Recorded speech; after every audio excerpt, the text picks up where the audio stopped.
U.S. election, Trump will accept result if I win. Republican presidential nominee Donald Trump has said he will accept the results of the U.S. election if I win. He added that he would accept a clear result, but reserved the right to challenge a questionable result. He appeared at a rally in Delaware, Ohio, speaking for the first time since the third televised debate with Democratic opponent Hillary Clinton. Mr. Trump has been heavily criticized for suggesting that he might not accept the election result. Polls suggest Mrs. Clinton is ahead nationally and in key battleground states. Speaking in Ohio, Mr. Trump said, "Grinning, I would like to promise and pledge to all of my voters and supporters and to all of the people of the United States, that I will totally accept the results of this great and historic presidential election, if I win." He also said, "I will accept a clear election result, but I will also reserve my right to contest and file a legal challenge in the case of a questionable result."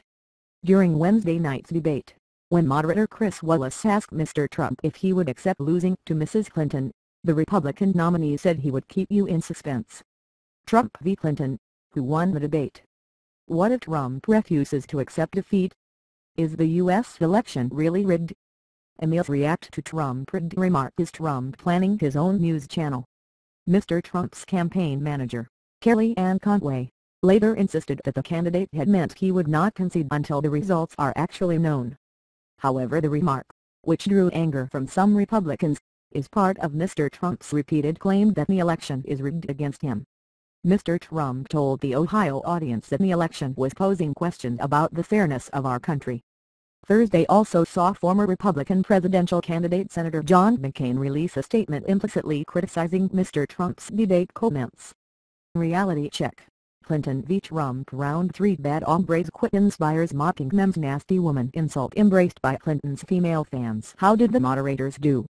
Mr. McCain, who lost to Barack Obama 8 years ago, said, "I didn't like the outcome of the 2008 election. But I had a duty to concede, and I did so without reluctance. The concession isn't just an exercise in graciousness. It is an act of respect for the will of the American people, the respect that is every American leader's first responsibility." Lock her up. At the Ohio rally, Mr. Trump also reiterated the claim he made during the debate against Mrs. Clinton and President Obama, who he said were responsible for inciting violence at a Chicago rally earlier this year. The crowd erupted into cheers of "Lock her up." During the debate, he called Mrs. Clinton a nasty woman. Mr. Trump has trailed Mrs. Clinton in the polls after facing damaging fallout over a video that emerged of him making obscene remarks about groping women. When asked to address the allegations made against him by several women in the wake of the video, Mr. Trump said the claims had been largely debunked. Mr. Trump's comments come after a 10th woman came forward to accuse him of sexual assault on Thursday at a news conference.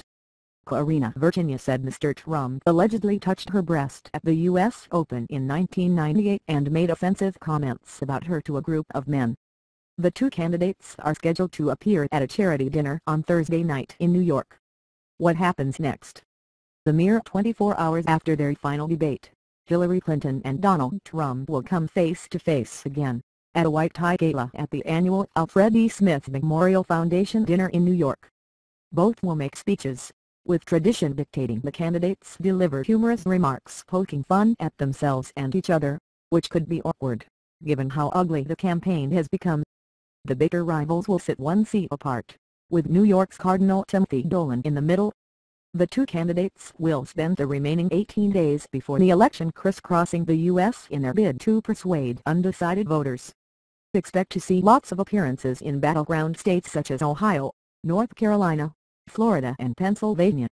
Voters will go to the polls on Tuesday, November 8 to decide who becomes the 45th President of the United States. The new president will be inaugurated on January 20, 2017. More on the U.S. election, where Clinton and Trump stand on key issues. All you need to know about U.S. election: who's ahead in the polls. U.S. election glossary, a guide to political jargon.